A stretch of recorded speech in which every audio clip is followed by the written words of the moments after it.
I do love the Psalms for the way they are so raw and so real, aren't they?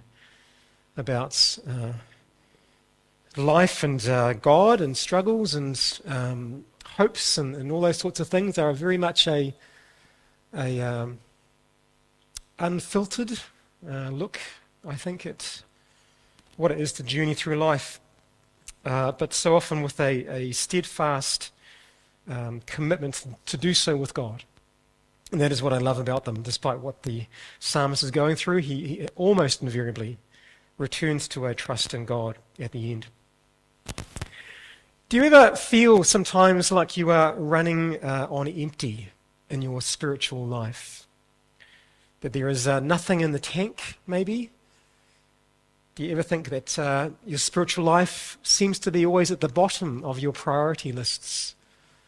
I don't know if you've seen the Julia Roberts movie, Eat, Pray, Love. I look at that trifecta and I think sometimes I can quite happily manage the eat. I can often do love.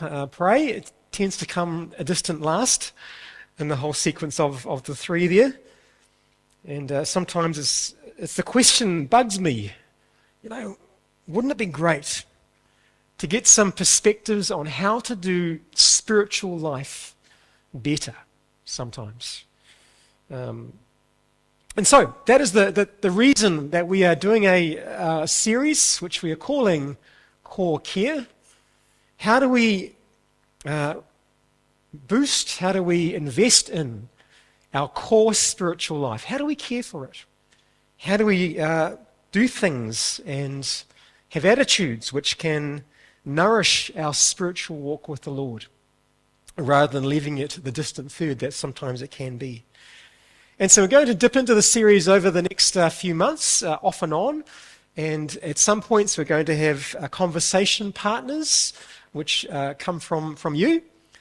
At other points we're going to have conversation partners that come from other places, and this morning I do want to introduce you to two or three conversation partners in this whole topic, which are writers or those that have been captured by the written word, and just see what they can say to us about how we care for our spirituality and invest in those things at the core of who we are.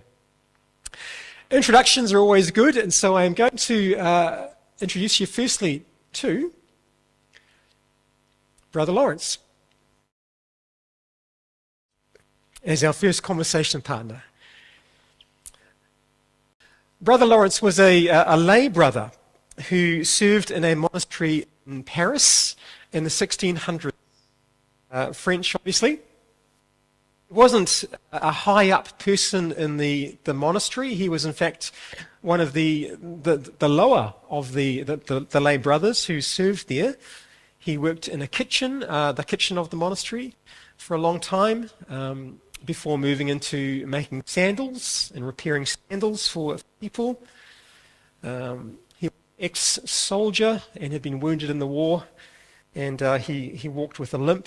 But even though Brother Lawrence was very low in the scheme of things hierarchical, he was a man who caught the attention of a lot of people for the way that he had a spirituality that seems to radiate peace and calmness and joy in the presence of others and of God. And a clergyman of some status came to hear of him, and he wanted to sit down and interview him, and he did that on a number of occasions, and he got some letters that Brother Lawrence had written to others too with some spiritual advice, and he brought these all into a little book which is called The Practice of the Presence of God, which some of you may have read. The heart of Brother Lawrence's belief really is summed up in that phrase, the practice of the presence of God. And what that basically means is he calls us to live with an ongoing awareness of God through every single thing that we do in each day. It is to live constantly, or as constantly as possible, with the awareness of God with you. And so this morning there's going to be a lot of quotes because I think it's good to hear from him directly. This is what he says. We need to accustom ourselves to a continual conversation with God, with freedom and in simplicity. We need only to recognize that God is intimately present with us and to address ourselves to him in every moment. So what he's saying there is for him, his spirituality was one where he had this dialogue going on like a subterranean stream all throughout his day. A secret conversation with God. And so he says again,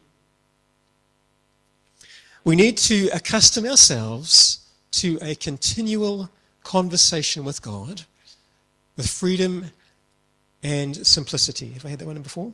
I have, sorry. No? I'll go back. We need only to recognize that God is intimately present with us and to address ourselves to him in every moment. Another quote that he has, to describe it better, it is a habitual, silent and secret conversation of the soul with God. It often causes joy and rapture inwardly and sometimes also outwardly. So great a joy and rapture that I am forced to control them and prevent their appearances to others because of the social weirdness of that, I guess. Some things underpin his spirituality. There is a belief about God. One of the things that allowed him to experience a sense of joy with God was that he had a conviction that God had a genuine joy in him. Okay? Often we do not believe that, perhaps enough. That God takes delight in you, enormous joy in you. This is one of the foundations of certainly Brother Lawrence's belief, and hopefully of ours too.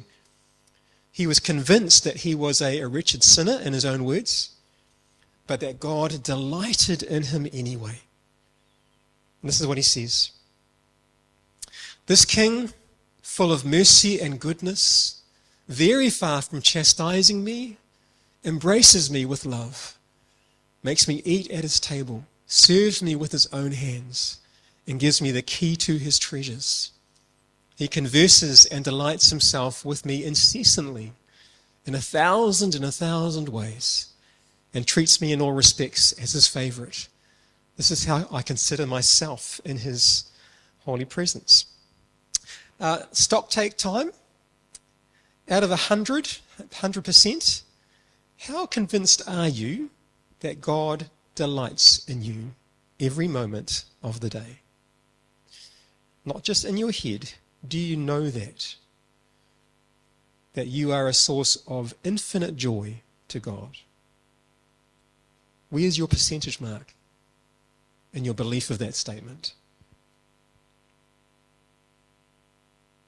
Perhaps when you think of God, you think of him looking at you with a frown sometimes, or a cold shoulder, or a pointing finger. Brother Lawrence never did.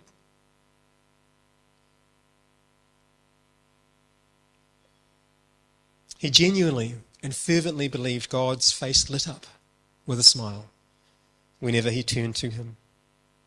That's pretty cool, isn't it?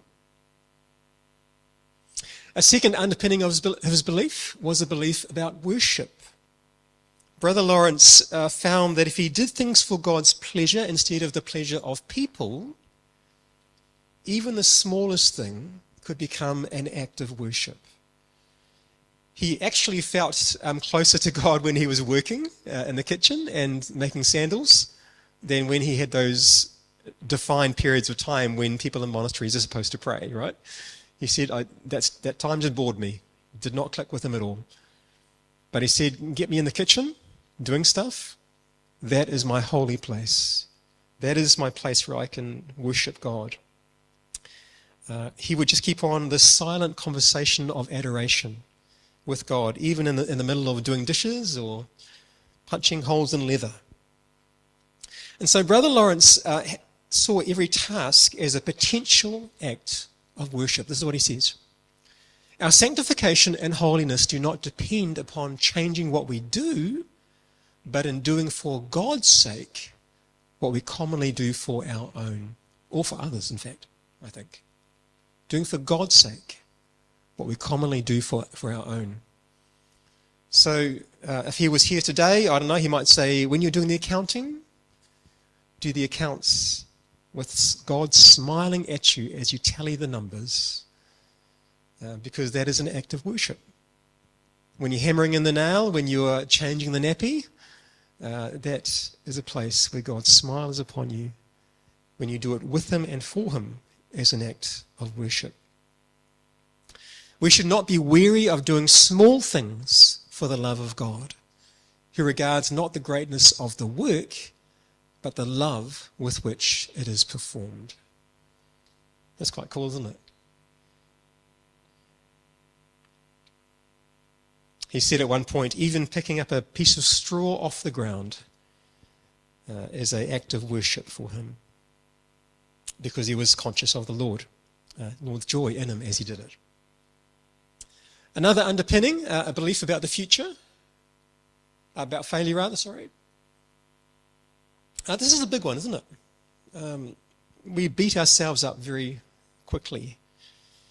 But Brother Lawrence was so convinced of the love and the goodness of God towards him that he reckoned, failure is nothing final for him.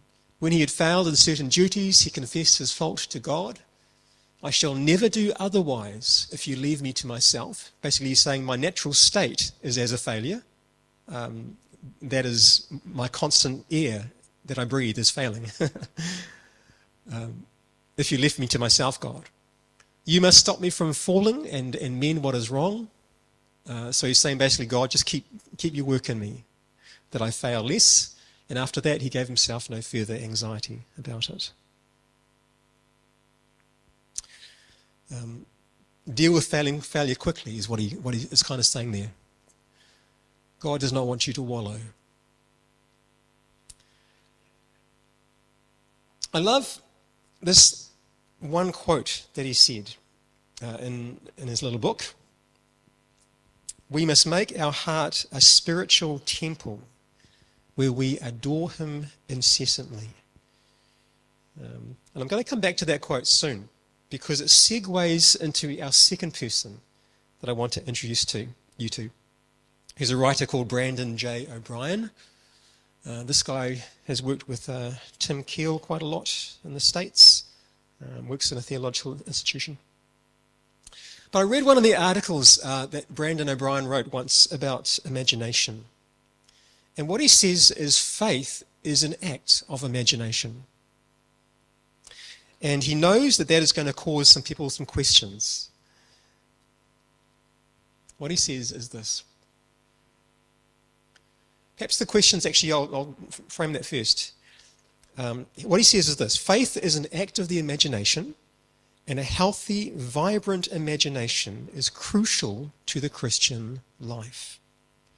He goes on and says, you will likely disagree with these statements if you associate the imagination with delusion or fancy or make-believe. Christian belief is quite concerned about facts. But he goes on and says this. Imagination is not the opposite of reality or the enemy of truth. In fact, we do ourselves an enormous disservice when we ignore the imagination, whether intentionally or accidentally, and only develop the intellect. For the intellect is only half the equation. Imagination is the partner of the intellect. A dictionary definition of imagination is the faculty or action of forming new ideas or images or concepts of external objects not present to the senses. We are accustomed to trusting our senses to tell us what is true. But he says, if imagination is the capacity to visualize, to be confident in, or hopeful of a reality that contradicts our experience, then it refuses to let our senses determine the limits of what is possible. This is why faith is an act of imagination. Faith requires us to envision and inhabit a world that we cannot perceive with our senses. That makes sense, eh? We can't see God. We can't touch and feel him. We have to engage imagination. A world where an invisible God lovingly maintains his creation, where the Son of God became a human child, died on a cross to save sinners, and is seated at the right hand of God in glory. So O'Brien makes the case that the right use of imagination is actually a part of having faith, because we are trusting in things that we cannot see or experience with our senses. So here we've had two conversation partners. We've had Brother Lawrence, who invites us to make a spiritual temple in our hearts where we adore him all day long. And O'Brien, who calls us to a godly use of imagination. Another well-known author called Richard Foster, who was very big in the contemplative side of the Christian faith, kind of pulls these two things together. And this is what he says. The inner world of meditation is most easily entered through the door of the imagination. We fail today to appreciate the tremendous power of imagination. It is stronger than conceptual thought and stronger than the will. We simply must become convinced of the importance of thinking and experiencing in images, is what he says, for our faith. Now, I don't know if all that sounds strange to you, or a little bit dangerous to you, or risky. But some years ago, I was inspired by these ideas. And I decided to use my God-redeemed imagination to build a place where I could go in my spirit throughout the day and be there simply to worship God. Make sense? Some years before, I had gone on a trip to the South Island and went to a West Coast beach down there. And I remember walking out on this beach. It was a pebble rocky West Coast beach on the South Island, somewhere near Westport, I think. And there was a long bit of driftwood there. It was a late evening. The sun was sinking down into the ocean. And I just sat on that driftwood and watched the sun sink into the waves. And I chose that place to be my spiritual holy ground. And I built, in the words of Brother Lawrence, a spiritual meeting place, a temple there. And I would, in my imagination, walk across that beach multiple points in the day and sit down on that bit of driftwood, picturing the beauty in the waves and hearing and smelling and so on. And Jesus would be sitting on that driftwood beside me in my imagination. And I would sit beside him and we would hang. Or we would talk. Or I would worship him. Or I would just be aware of his presence.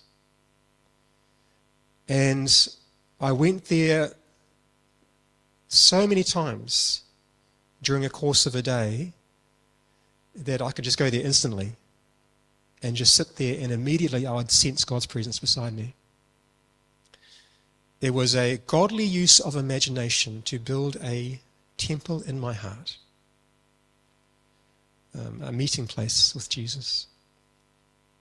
And for those of us who sometimes, and I think probably many of us, who can't think in abstract so easily, it is a concrete way of preparing your heart for worship or for coming into the presence, practicing the presence of God and being aware of him.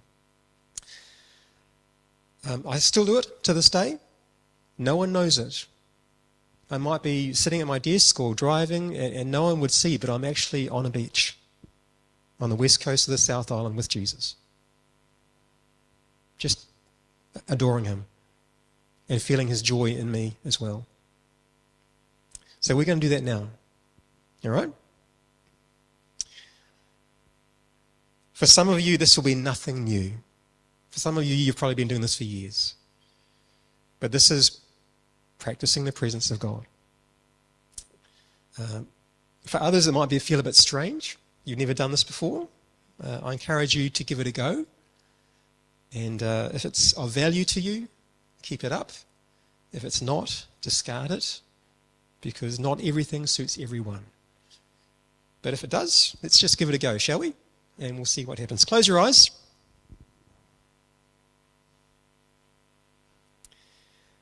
And I'm going to give you 60 seconds or so to build a meeting place with Jesus. It might be an inside scene. It might be an outside scene in creation. Doesn't matter. It might be an actual place you have been to, like a memory. It might be completely imaginative. Doesn't matter. Make it beautiful or peaceful or grand. It is up to you. Okay, off you go.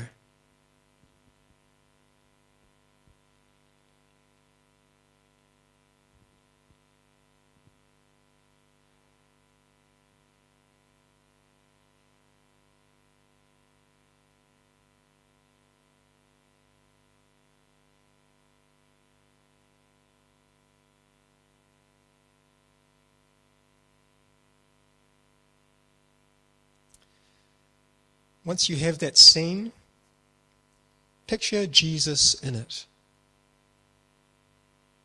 Where is he? What is he doing? What's the expression on his face?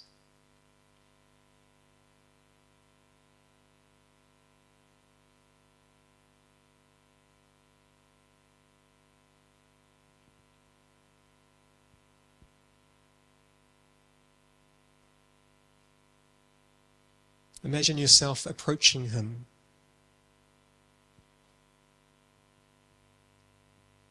Picture his face.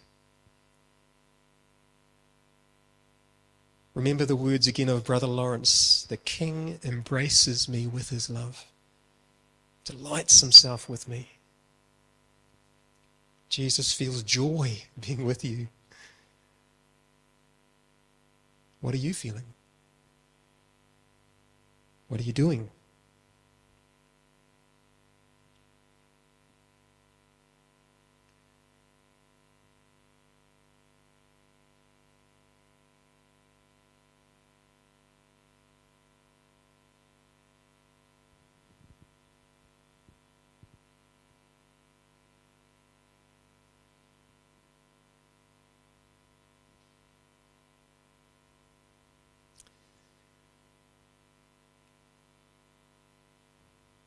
Now picture yourself leaving. You can come back anytime you want. Any moment of your day, you can enter into this holy place again, and Jesus will be there waiting for you.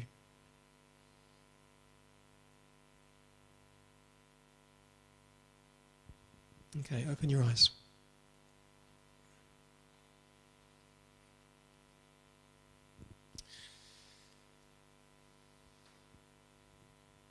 Any feedback on that? Who found, perhaps I'll take the risk of saying, who found that helpful? Put your hands up. Who thinks you will do it again? Yep. Keep your hands up if you've never done that before. Yeah, okay. Lovely. For years, I had a garden was kind of my place before after I did the beach, but I've kind of gone back to the beach now. Doesn't really matter. I think this is a way that God has designed us to use imagination, because some of us need to think in pictures. It's more physical and concrete for us. So as you do it more and more, it becomes a place that you can change from 1 second to the next, working with an angry customer on the phone, there. At the same time, in fact, too, you can do the same thing. And it is a way of just being aware of God, practicing the presence of God in and through life, and sometimes even while life is happening. Okay? Core care number 1, practicing the presence of God. May the Lord bless you as you keep this up. And let me pray as we finish. You might like to go to that place again, actually, as we pray. Go to your holy place that you've made.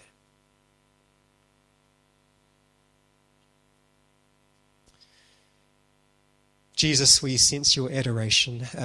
Sense our adoration of you, rather, and we sense how much you delight in us too. Lord, we are so grateful for the chance to just be with you, to have an awareness of you, an awareness of one who loves us so much that you gave your very life for us. How can we not feel safe in the presence of that kind of person? And affirmed. Lord, for those of us who will continue this practice, may these places in our heart be holy ground. Speak to us in those places. Encourage and comfort us in these places. Not for the sake of any spiritual exercise in itself, but for the sake of being conformed by your love into your likeness. Bless us as we journey on in you, for your sake. Amen.